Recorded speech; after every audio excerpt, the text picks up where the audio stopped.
Put down that drink or drug for good? Are you struggling to maintain your recovery from addictive behaviors?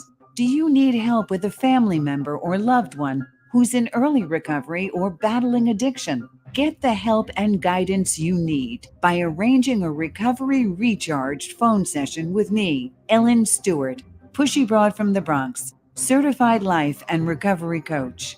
Call 1-800-889-1757. Make an appointment today or go to my website, pushybroadfromthebronx.com, and click on the link that says Recovery Recharged. Don't wait. Get the help you need today. This is Ellen Stewart, Pushy Broad from the Bronx on TransformationTalkRadio.com. Welcome, Transformation Talk Network listeners. My name is Ellen Stewart, and I am the Pushy Broad from the Bronx. Welcome to my show, Recovery Recharged, with my illustrious co-host, Dr. Pat. How you doing, Doc? I am in the moment of this show because, when you work in the arena that we work in, and I think about my mom, and you're at this place where you wonder, is there a solution? Because you stand by the sides and the souls of so many people that have tried. I just went through this recently with someone. And what you realize is there are heroes in this journey. And that's what you're shining a light on today, aren't you, Ellen? Absolutely. There's no question. We've spent close to 3 years together, you and I. And I first brought a recovery program to TTN, and I'm thrilled about it. I was thrilled that you gave me the go-ahead, the green light to do it. And during this time, as you know, we have brought many experts to the table, many clinicians, many people who are experts in the industry who help us get the help that we need and have given us the facts. But today, we have an even more powerful story, I believe, because we have a personal story that is riddled with heartache and redemption as well. And I am just absolutely humbled and honored, and I know you are as well, to receive this guest today and her powerful story. So let me tell you a little bit about Maggie Burke. Maggie is a loving mother of 3. She is a dedicated neonatal intensive care unit nurse. She is also an Ironman triathlete. That's unbelievable to me. And a fierce advocate for addiction and mental health awareness. She's happily married to her best friend of 27 years. And Maggie and her husband reside in the western suburbs of Chicago. It is our privilege today to bring to the table on Recovery Recharged our guest, Maggie Burke. How are you this morning? I'm good. Thank you. Good to be here. We're very glad to see you. I want to start right from the top. I want you to tell us what happened on the night of June 18th, 2020. Our lives changed forever that day. Our worst fears became our reality. Watching a loved one struggle through mental health and addiction issues, you wake up every morning with an elephant full of fear on your chest. And you hope to God you don't get that call or someone's at your door. And someone was at our door June 18th. 2 police officers came to our house to tell us Cormac was found dead in an abandoned little t-ball field in the suburbs early that morning.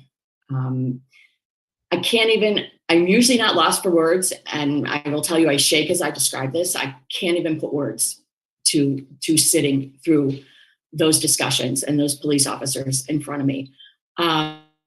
What I struggled most with is he died alone.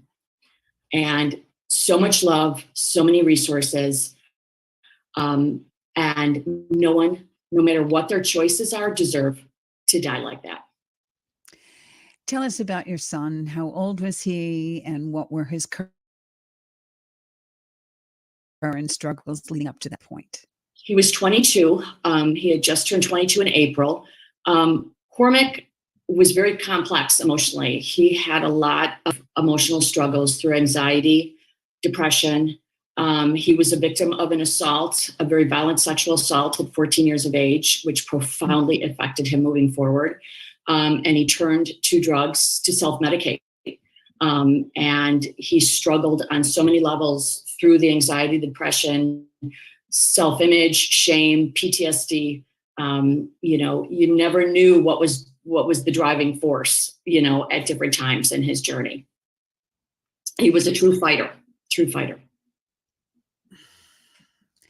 It's such a difficult situation. And Dr. Pat, you mentioned in the beginning that it was the same situation for you and your mom. Do you see some parallels here? I'm seeing it left and right. I mean, I look at how unaware we all are on, and clearly we have more studies, more statistics, more surveys, more international surveys that come out, and they talk about the happiest people in the world and then the not so happiest people in the world. So you have to ask yourself this question: why are we studying this? Why are there so many surveys? Well, because we know there are issues going. We know this. We don't need a mass shooting to know that there's something going on that we have not addressed, especially in our youth. Right? And it's not like we haven't been awakened to it over time, but no one should have to experience, Maggie, what you just experienced. And now you're in search. You're in action. You're in warrior mode. We need to know something. We need to do something.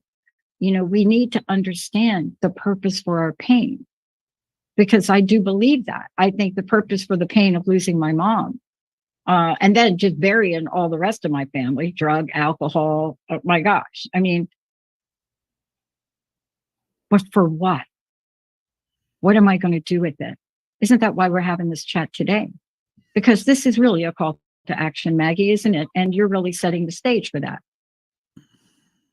Yes, I think giving a face to this crisis. This freckled ginger little lad of mine is the face of this crisis. This family is the face of this crisis. And the sooner we continue to have these dialogues and give a story and a background, I refuse to let it be a statistic. Thank you. I think people need to see in reality what this looks like, and that no one is immune to this. And there's so much work to be done. There's so many messages to unpack in Cormac's, journey. Good, hope, pain, suffering. I mean, they're all there. And I still cling to hope. I am a firm advocate of hope and the worthiness to get better, and that people deserve peace and happiness, and the chance to obtain that, and that's part of the, finding good in the pain. Yeah. I mean, go ahead. Ellen, I want to ask you this question too, because you spend a large part of your life every day, actually, looking in the eyes of other people, looking deep in the souls of other people. And, gosh, I had a comment made the other day in passing to me, and I had to do all I could do, just bite my tongue. I wanted to say, wait a minute, folks. People are struggling. We're talking about an illness, whether it's mental, whether it's alcohol, whether it's drugs. We're talking about people. They didn't sign up in life for this. They are trying the best they can. But I think what today is about for you, Ellen, and the question is, you're in it every day. Maggie, you're in it every day. I want us to understand there is hope, but we also have to face it. We have to acknowledge it. We have to not put our heads in the sand and say, oh, it's all good. Exactly right. Yes, you're exactly right. And being in it every day, the biggest lesson that I have seen, and also what Maggie is trying to say, is it comes from everywhere. My clients represent all races, colors, creeds, sexual denominations, genders, walks of life, religious belief, economic beliefs. It touches everyone. It's a pandemic. Is exactly what it is. And it spreads everywhere. And it's not restricted to the poor, and it's not restricted to the rich, and it's not restricted to people in ghettos or people in condos and high rises and penthouse apartments. We are looking at how it's affected everyone. And because we are talking more about it, and because we do shows like this, and because you, Dr. Pat, are so open in what you say and the airtime that you give us to do this, people are not hiding anymore. And the discussion is more out in the open. Yeah. And someone as brave as Maggie is saying, yes, this happened to my son. I want the world to know that he was a real human being with feelings and honesty and with a real message. And now, Maggie, you've taken that message and you've taken Cormac's message and you've made an acronym out of it, MAC, M-A-C. And I want you to love acronyms, by the way. Isn't that wonderful? Tell us what MAC, MAC stands for, please. So the message of MAC, M standing for meaningful, finding meaning in your life. And I think Cormac was easily overwhelmed at looking at a bigger picture sometimes, instead of looking at the little silent meanings of and purposeful movements in his life and appreciating those. I think affirmation, which is hard for all of us. Sometimes you're not in a place to affirm yourself. These are building blocks you have to learn, or to be able to affirm that, take someone affirming you and receive that. And the C is for compassion. This young man had a huge heart, tons of compassion. He could read the vulnerability in the room, and commitment to yourself. I think the biggest message of the message of Mac is you are worthy. You are worthy of this fight. I don't care how many times you fall and you get back up, you're worthy of peace and happiness, and the road to it. And finding that worthiness in your world is the message I'm trying to give, really. Meaningful affirmation, compassion, and commitment. Those are very powerful words. Dr. Pat, we try to live that every day, don't we, in recovery? I got to tell you, I am so glad you brought it up, and you brought it up in the way you have, because it's one of the most misunderstood aspects of this.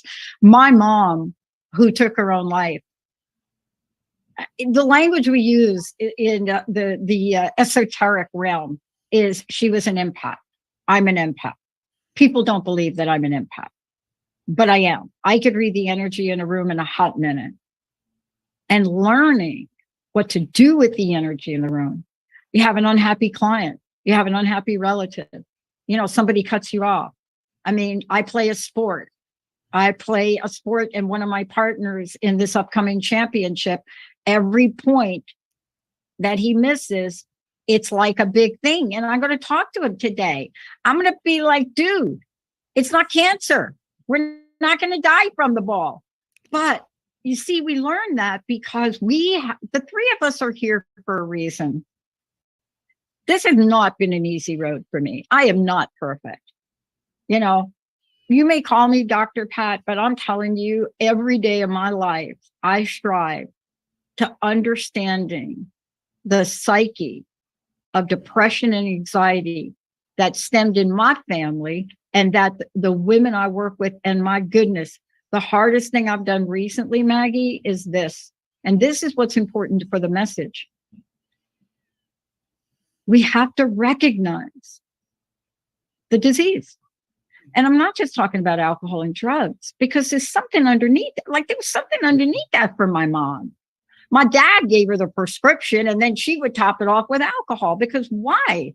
She's too feisty, too empathic, cared too much, wanted to be a powerful woman, and let's just do it. But Maggie, Ellen, here's the question for you two. We now know between the three of us, there are things we can do. And Maggie, isn't that what you're bringing to the table? And how courageous of you to be out talking about. I want to tell you how important this is for me. I made a decision over the week, and I'll tell you that when we come back from break, Ellen, because I know you want to go to break. But I want to tell you, this is so important because of an experience I had with the woman that I mentor. And I just got another hit. And then Maggie, for you today to be on this show, you just reminded me of why I have to do what I have to do, right? Right, Ellen? We have to do more. Oh, absolutely. There's no question. Absolutely. There's no question.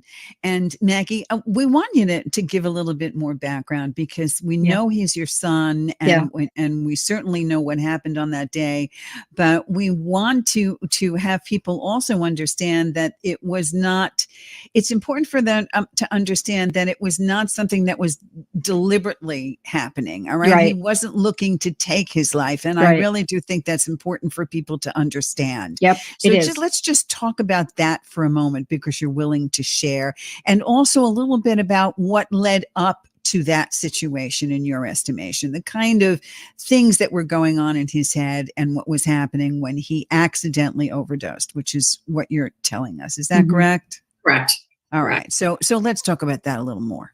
I think his last relapse prior to that was probably, I think, six weeks prior. It was very different.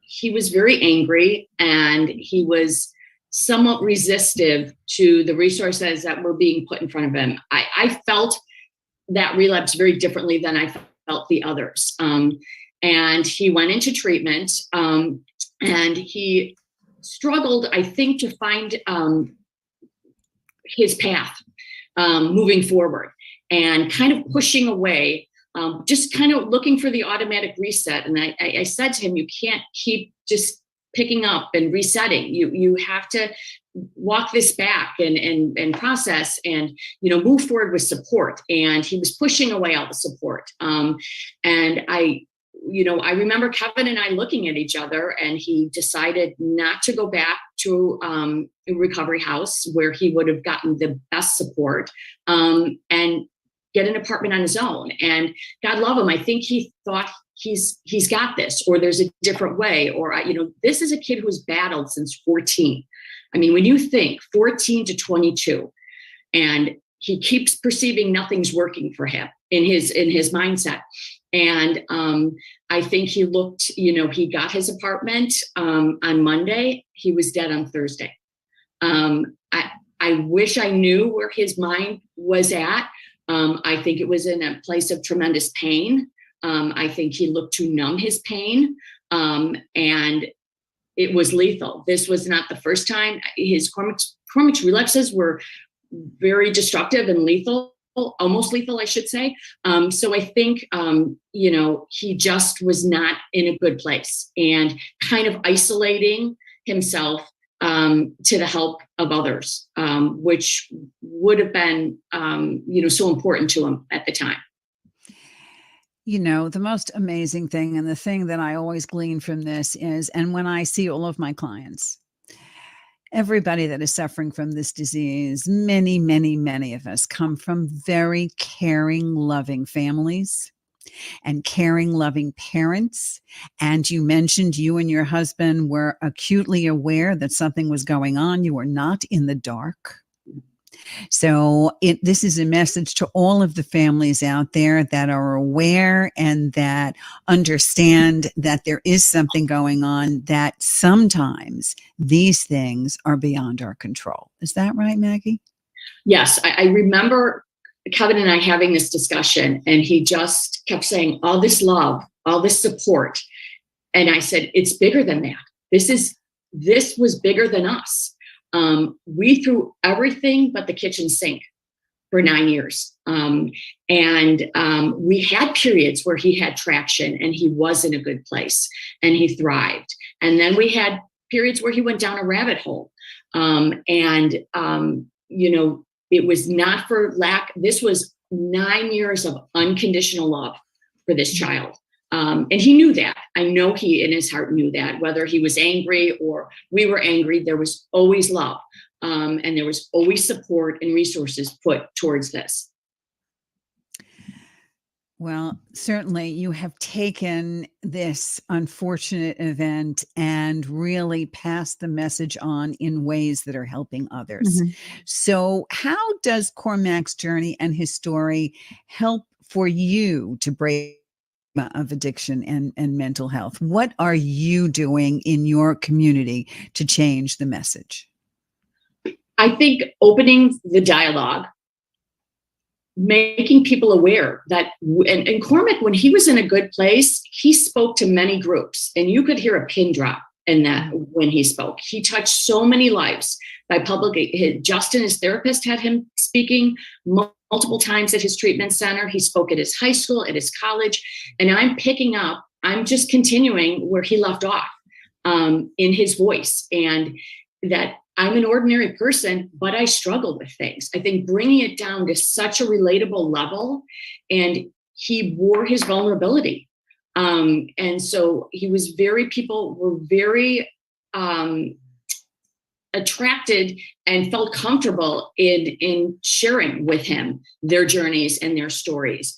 And I think bringing this point of breaking these walls of stigma and shame, and fear. I think so much of society is so fear-based that they can't see the forest between the trees here.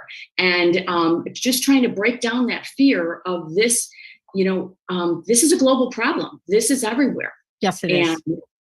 And just those messages, and then the worthiness of people. I think that these cycles are so built in shame and secrecy, and our family was not going to make this a secret. We were very open to people that we were in crisis. Anyone who was important to us or important to Cormac, whether that was school counselors or kids counselors, their coaches, we are struggling. I had no problem saying that because I can't tell my kid, let go of your secrets if I'm going to hold his biggest struggle as one. Wow, that's a powerful statement, isn't that, Dr. Beth? It is. And can I jump in here? Because Yes. This is me years and years ago, I battled in the arena of that my recovery is in. And I have 3 different areas of recovery for myself, because come on, my mom had me when she was drinking and using. Like, I popped into this world and they thought I cried for 4 years because I was colic, until my uncle put some kind of Zambuca on my gums, and they said, oh, she's teething. No, you don't teethe at 5 months old, right? So back in the day, we didn't know a lot. We know a lot now. We know so much now that a hit series like Euphoria gets on air. It hits the hearts of so many people. The young people in that film are so engaged in what's going on in the real world, and they're not afraid to address what we call dual diagnosis, triple diagnosis. But we have got to change the institutions of, help me with the language. Let me call them, I'm not even going to talk about the government for a minute, because that's a different show. But the institutions of recovery. Yes. And I just had views. I just had an experience with a new place, right? We have got to stop being so closed-minded. Like, who the heck are we to say whether a person can come in to an AA meeting and talk about drugs? Who are we? Like what? Like, come on, people. It's addiction.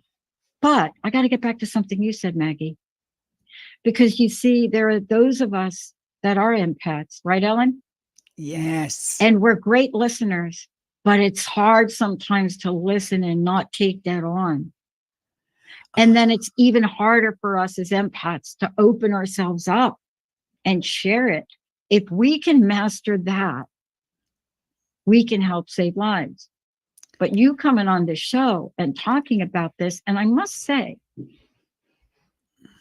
that what you're speaking of and this child's journey is so, and I have to say this, is more common than people know. I just had to put a foot down here recently and say, you're not going to live in your apartment. You need to get yourself in a sober house. That is where you're going. And yet it's only one step, isn't it? There's so much more to this, Maggie, that you're bringing forward. But I will tell you this. I made a decision over the weekend because I did have an experience. And honestly, I thought we were going to lose somebody. When we do our crowdfunding and our expansion in September, I will have a nonprofit in place to completely fund a recovery channel. That is what I'm going to do. You know, we've talked about what are we going to launch? What's the nonprofit? I have got to take this idea of recovery and mental wellness and put something in place, because to be honest with you two, I actually don't know what else to do. And I'm hoping that you two can tell me today.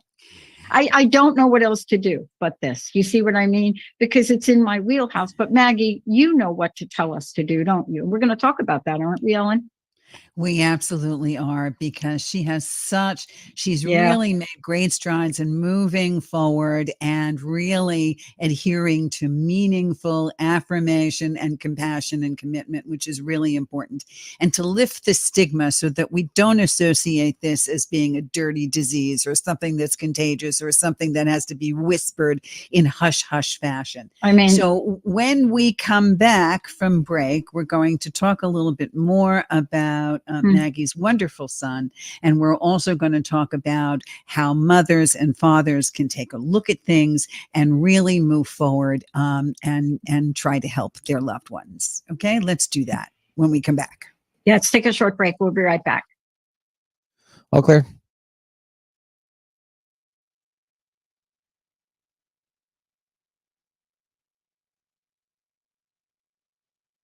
Hi, I'm Mary Jane Mack, and yes, our office is open, and we are doing strictly phone consultations. If you would like to call and get tuned up, it's perfect time with everything that's going on and things aren't calming down. Pick up the phone and give us a call. It's quick and easy and it's fun. If you'd like more information on it, you can look at maryjanemack.com or call our office at 888-777-4232. Tune into the Dr. Diane Show, where we explore a revolutionary expansion of mind, body, and soul every Thursday at 8 a.m. Pacific, 11 a.m. Eastern on TransformationTalkRadio.com. I bring over 20 years of expertise as a mindset warrior, perspective shifter, and unshakable optimist dedicated to helping you reach your wildest dreams in business, health, performance, and relationships. Join the discussion on the show. Learn more about me, Dr. Diane, and receive a free digital copy of my magazine at naturalnutmeg.com. There isn't a magic pill to creating your healthy lifestyle, yet it doesn't have to be hard or feel impossible. Health works from the inside out, connecting both your body and your mind. Georgette LePage lives and breathes what she teaches, so allow her to be living proof of what can work for you. Connect with her now for a free 30-minute discovery session to see what results you are looking for and how she can help you get them. Visit GeorgetteLePage.com. Are you struggling with truly being happy in life? Do you often question who you really are? I'm Tracy Lynn Wallace, a self-love mentor and life coach who can help you identify and access subconscious blocks to move you into a place of freedom, success, and happiness. Visit inspiredwisdomcoaching.com to sign up for my VIP list and get updates on my exclusive workshops so you can awaken your magic within. That's inspiredwisdomcoaching.com. Tired of not losing the weight? You need a healthy solution for weight loss that protects your muscle mass as the fat burns away naturally. Holistic Medical Center has the healthy option for your weight loss concerns. Lose 1 to 3 pounds per day in 21 days, naturally, under our physician supervision. Call Holistic Medical Center 425-451-0404 or on the web, drdarvish.com, drdarvish.com.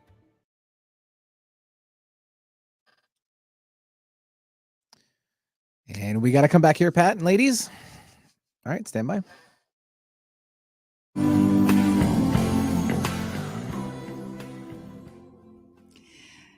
Hi there. If you're just joining us, this is Ellen Stewart, the Pushy Broad from the Bronx. It's my show, Recovery Recharged, with my co-host and dear friend, Dr. Pat. And we are talking to Maggie Burke, mother of 22-year-old Cormac, and her story about her son losing his life to a drug overdose. And all of the missions that Maggie is undertaking right now, and the message of McCormick, which is meaningful, affirmative, and compassion and commitment. So, Maggie, I know that you have taken this message a little further and put that into developing and helping to develop a place called Trinity Sober Living for Men. Can you talk about that with us and tell us what that's all about? Absolutely. Trinity Sober Living Cormac was the first resident at Trinity, and it is in the western suburbs. It holds such a special place in my heart. The work that they do, the compassion, the commitment. These are people that walk the walk and talk the talk. And a beautiful integration of safety, which doesn't always come in recovery homes, accountability, a very fostered home environment. And Cormac did beautifully at Trinity. He really did. They saw my kid for who he was, and there was no judgment, and they integrated and helped him get a job and helped him get on his feet, helped him learn life skills. And when Cormac died, what do you do? What do you do with this? And I felt such an affinity for the work that they do, and will continue to fight for those that are clients there and still struggling. And we started a scholarship in Cormac's name immediately. I didn't want flowers. I didn't want this. I wanted action. I wanted to pay it forward, because I will tell you, as horrific as this journey was for 9 years, and I will not go into specifics, but I will tell you, we checked every ugly box in this journey, our family. I saw the face of God at every turn, by the people and the compassion that did for Cormac and did for us. And so I'm kind of a no surrender girl, and I'm a purposeful person, and I just look to give back, to this community and to Trinity Sober Living for all they continue to do for people on their journey to health and peace. And you mentioned you set up a scholarship fund at Trinity Sober Living, and the website is trinitysoberliving.com/donate. Please go to the website. Please take a look at the 6,100 square foot house and the 7 bedrooms and 4 full baths and fireplaces, and a wonderful place for sober living in the Midwest. Please check it out, because anyone is available. Anyone is able to participate and to go, and certainly make a donation in Cormac's behalf. And if you want further information, you can come to me and call 800-889-1757. Pushy Broad from the Bronx. As always, I will be happy to pass on that information. So now that we're moving forward, tell me how, from a mother's perspective, give me the messages that you want to project to mothers and parents out there. Tell me what you want to say. First, you're not alone. You are truly not alone. There are so many people, I think, that struggle in silence, though their loved ones are struggling in silence. And part of my message is that you don't need to struggle in silence. I think opening yourself up to resources and services and those that love you to share this journey with you is phenomenally helpful. The Burkes would not be standing intact today, the 4 of us, Kieran, Mairead, Kevin, and myself, if it wasn't for the phenomenal support and strength of my friends and my family. I think you cut yourself off from so much support by holding this to yourself. I think as parents, you do not have all the answers. There is nothing in a parent handbook to get you through this. Seeking out professional resources. Cormac was in therapeutic services. We got into therapy to get guidance and help us navigate through completely uncharted waters that kept changing. and, trying things and things don't work and trying other things. And so I think it's phenomenally important to realize you're in crisis, and as you want your loved one to reach out for help, you have to reach out for help as well in that process. Absolutely, for sure. And of course, in recovery and all about this disease, I want you to outline for us what our mantra is, and that's the 4 C's. Would you outline that for us? Absolutely. And ironically, I woke up and I said this to myself every day. I had to say it to myself. I had to live it. We did not cause this. We cannot change this. We cannot cure this. And we do not control this. And for a mother, I'm just speaking, that is a hard pill to swallow. We are nurturers. We are fixers by nature, but you really have to stand back and look at how this presents and be very aware of codependencies, of behaviors that your loved one may show, how to keep everyone on the same page and communicate with the family that's struggling along with their loved one. Cormac and I used to have this huge disagreement, and he would say, "Mom, this is my journey, my recovery." Absolutely. But I said, when you go down that rabbit hole, 4 people go with you out of fear and love. This is a disease of the family. It is not Cormac over in a corner struggling. We are all struggling in this process. Yeah, that is absolutely right. And that's why, and I know Dr. Pat, you'll agree with me, that's why it's so important for us to understand that this is a family disease and everybody is involved, especially the loved ones. And again, I just wanted to focus on this. And I know, Dr. Pat, you want to comment. You cannot control it.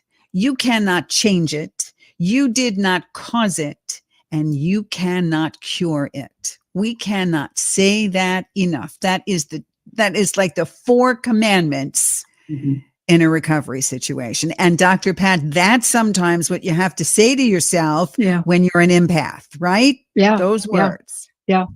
I think the other thing we learned too is, there's so much that the 3 of us could share about, what happens when we're looking at somebody that is in an active state. What happens to them? They are not the person that you knew. They're not the son. They're not the daughter. They're not the brother. They're not the sister. They're not the mother. And what I mean by that is that we understand the nature of what mental illness does, the rewiring. We know that. We know chemical imbalances. We know that. And then you add them 2 together. And yet, if there's any message, is when you're seeing your loved one like this, it's exactly like Ellen said. But there's a thing you can do. You can understand they're in their disease. They're in their ism. And there may not be these other things that you can do, except be the best person you can be for them in that moment. And that's one of the greatest challenges we have right now. Because most parents are not trained in that. Most people are not. Simone Biles still to this day is taking criticism on her. I mean, some of the tweets on her, just honestly, because why? We don't understand it. Right. That's right. That's right. Look, the new movie, Elvis. Okay. Did you see the new movie? Not Elvis? Not yet. Oh my God. Okay. It's all about this. And it's all about being captured under this spell. And it's all about how it takes one down. And it's all about how that old thinking, that 1950s, 1960s thinking prevailed, where everybody shoves it under the rug, that it is not a big deal, that it's not a real thing. But it takes such a unique individual like Maggie to come to the front and say, this happened to my son, and I want you to know about it. So we really, really do applaud you for that. So Now, I want you to talk to us a little bit more about Mac's message. I mean, you talked about meaningful affirmation and compassion. Let's talk a little bit about more about what you feel Mac would want us to know. I think he would just want you to know he was just an ordinary person, no different than anybody else. And he struggled with certain things. And he said this time and time again, that just commonality, that relatable level. Part of his message is about his compassionate spirit and the beauty of him. But it's also about his deepest struggles. And in an effort to help people connect and maybe not struggle, or maybe help a family. I think he was very compassionate to others. We stood at his wake, and it was during COVID, 9 hours next to him. The stories that came out were so empowering about how he loved and how he helped. I think in the big picture, he couldn't love himself enough. And I think that's a deep message for people, that it is hard to love yourself. But I think he struggled so much with that. He struggled to be able to receive the love back, even though it was there for the taking, to forgive himself, that you are more. I think learning you are more than your worst decisions. You are more than your addiction. You are more than your struggle, and separating that there is still a human being there. Our kid was always still there. And I thank God for that, because a lot of stories you hear, people don't get that. Their loved one goes off the grid or their loved one disappears. He always fought so hard to be a part of us. And we fought equally as hard to be with him. And whether that was, sometimes it had to be at a distance, and it could not be under our own roof. As Dr. Pat said, he needed to walk that journey with people who could help him the best. So at different times, there was a different level of connection, but the love, we always began with, you are so loved and you are so worth this fight. And we always ended with that, no matter what conversation we were having with him. And I think that's so important. Isn't that amazing, Dr. Pat? This is so great. I love that she says over and over again, you are so worth this fight. Yeah. Yeah. Because when you are that person, that's not the way you feel about yourself. And so I want to be very clear about it. I did a show and I made a comment, and I should have clarified the comment a little bit further about those of us that have gone down the path and the impact we have on other people as we go down this path. But one of the things I think we're talking about here today, underneath all of this, there is a human being worth saving. See? Yes. There's and a not human only being that, worth saving. And not only that, but what Maggie, I think, is so powerful at is not only coming from a parent point of view and explaining to parents what they need and how they should come with compassion and openness and awareness, but the message is more than that. The message actually comes from Mac to other people like him struggling, especially the youth and the young adult population today, saying things like, you are worth this fight. And no matter what, I hear you and we see you, and mothers and fathers and parents will do just as much to tear down this stigma as people that like us, Dr. Pat, who are recovering alcoholics and addicts and fighting to bring the message out. How much more powerful it is when we have moms and dads like Maggie and Kevin on our side. And we have to support Maggie. And this is the one thing I want to say. Yes, this is a great message, but I want to tell you how Maggie and what Maggie's doing gets supported. We have to be willing to donate. We have to be willing to put money towards saving lives. We have to be willing to say, I'm not sure when, how, when, if, where, but yes, I want to contribute to something that is beyond pandemic. When you look at what we're talking about nationally and post-COVID, oh my goodness, they don't even have the right numbers yet. They can't even capture it yet. And then when you look at that globally, and we're looking at the impact of anxiety, the only way this is going to work is if we put our money where our mouth is. And that is basically, you've got to be able to support what Maggie's doing. You've got to be able to donate. You've got to be able to say, yes, I will help. Because that is the way it works here in the United States. People fund these things themselves. And that's what's so important about this. Because I don't want this just to be a conversation. Because when we're talking about recovery, addiction, mental wellness, that is a conversation and an action. See, talk, act. Isn't that what we're doing today, Ellen, Maggie? Absolutely. And this is the purpose. So let me go over it again. Please donate to Cormac Burke's Scholarship Fund at trinitysoberliving.com/donate. You will be able to help pay for the recovery and the recovery residence for another struggling young man.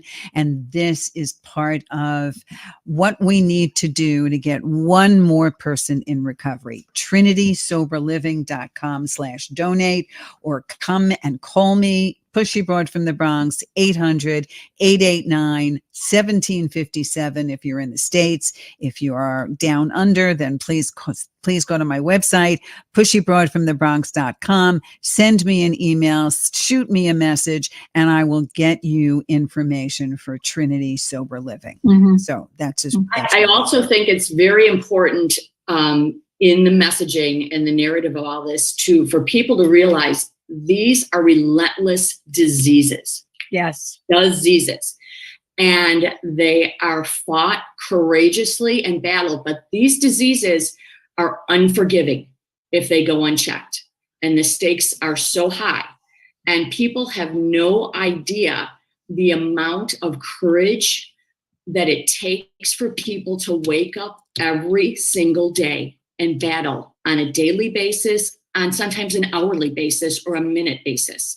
And I think projecting that understanding to people is paramount, that they didn't ask for this, yet they're, these are warriors, and I have learned so much, I give, but what I get back from those in recovery, tenfold. They teach me so much about me. And I think there's phenomenal messages in everybody's journey, and meaning as well. There's no question that there is. And we see it, don't we, Dr. Pat, on the faces of our patients, like the person that you mentioned this past weekend that you struggled with. We see the pain, we see the suffering, we see the anxiety, but we still see them coming back.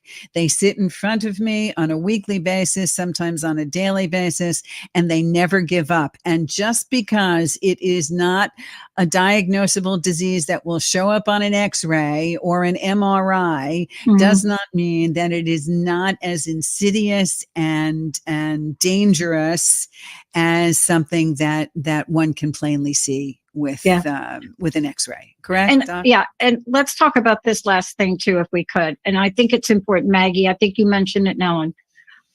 Families keep this a secret. They kept my mom's situation a secret, but my stepmom kept her letters. That's how I found out. Had they not kept the situation with my mom a secret, we may have been able to save my sister's life. The fact that my stepmother shared the letters that my mom wrote from Bellevue Hospital, right before her second attempt, saved my life. See that? We cannot do this in secret. And isn't that what you are saying? We have to break the cycle of shame. Absolutely. My mother, who is a phenomenally strong individual, told me, God gave you a voice and don't be afraid to use it. And, I will sing from the rooftops to continue to get support. And people have blessed me with opportunities to speak. They've had 5Ks in Cormac's honor to speak. His wrestling coach had a whole message of Mac and a wrestling night, and they have shamrocks on their singlets. The message continues to live on, and his goodness continues to live on. And that is the way that helps me through my grief to connect, to continue to connect and do good, because there was so much good in this kid that still has places to go, It's a wonderful message from a very, very difficult circumstance. And I'm sure it has affected your whole family. So how is the family doing now? We're doing well. I mean, when I look back, and I was talking to someone about Cormac's journey, and it's amazing we are still standing with what we've endured. I mean, and I don't say that lightly. And I will tell you, it's amazing. Kevin and I, we are a solid team, and our kids, we have beautiful kids. They're finding their path, their non-chaotic path, which I think is so important, because it was just chaos through 9 years and waiting for the shoe to drop. And we're trying to save a young man who keeps jumping in the deep end. And we've got 2 other kids. When this started, Mairead was 9. And they had to sacrifice so much in this journey, because we kept throwing life preservers. You're trying to parent over here, and you're trying to cover over here, and you're trying to cover all these bases. And it did help phenomenally that we let people in, because people did for our kids, and we had to let that happen. And I think we're a loving, tight knit. And I said, we are unbreakable. We have been to hell and back, and nothing moving forward is going to break us, because that's what Cormac would want. Cormac, we are driving from his strength and his fight and his courage, and just continuing to live our lives and see what that brings us, and how we can connect to his memory and to him on a daily basis. And certainly none of that would have been possible if you didn't actively seek to make the family whole again, and work on it in a way that very few people decide to, because this breaks up families, doesn't it, Dr. Pat? There's no question about it. And, the uncertainty and the lack of understanding. I mean, when I realized what the pattern was in my family, when I understood my story about my mom's disease and how I was brought into the world, and when you're brought into the world and your mom is drinking and using, and she's carrying a pregnancy, there are consequences to that. And secrets do not help us. That's why you keep hearing me mention, and you did too today, Ellen, you did it, pop culture things that are coming out about this. How young people, sitting through the series Euphoria is tough, but man, the message is brilliant. And Maggie, for you to come out and carry the shield, you see, because this is a courageous walk. People think that we're having this conversation and there are not consequences. We will get off this call and there will be a text message or an email to me or a tweet to me about somebody saying, get off your horse. We'll get that. It's not going to stop me. Mm-hmm. Right. But there will also be, I will get messages, I will get emails that will say to me, thank you. Exactly. Thank you. And those are the ones I pray for. I don't care if we get 10 don't do this again messages. As long as I get one thank you, as far as I'm concerned, that's what makes this worthwhile. And we are going to continue to do that. We are definitely going to tear down this wall. So Maggie, we've got about a minute left for you. Do me a favor and give us a last message. What do you want the message for our listeners to be left with today? What do you want to take away? I think love, support, worthiness at every level, and unconditional love, and openness and awareness, I guess would be, it was how Cormac lived his journey, and we learned from him. And so, as I said, I stand on those courageous shoulders, and of those still battling. Their courage is immense, and they are worthy of feeling better and getting better at any cost or any juncture in their lives. And also that moms and dads should never give up the fight no matter what, and should learn more and become involved and really educate themselves so that they have an active role in this, because you're all in this together. Correct? Yeah, boy. Absolutely. Thank you so much for your courage and your resilience, and our best wishes to the Burke family for a good year and a good beginning to 23. We thank you so much for being with us on the air today. If you want to donate on behalf of Cormac Burke, again, it is trinitysoberliving.com/donate, or my 800 number, 800-889-1757. Call me. I'll get you further information, or go to pushybroadfromthebronx.com. Dr. Pat, why don't you finish us up? I'm telling you, when you go to Trinity, it's very easy. You go to Trinity, over on the right, it says donate. That is one of the most powerful things you could do to help us stomp out this disease and raise level of awareness. This is bringing the journey of a young man and a family that has gone through the pain of this, but is showing up today like warriors in earth skin and in spirit. And there's nothing more powerful than that. So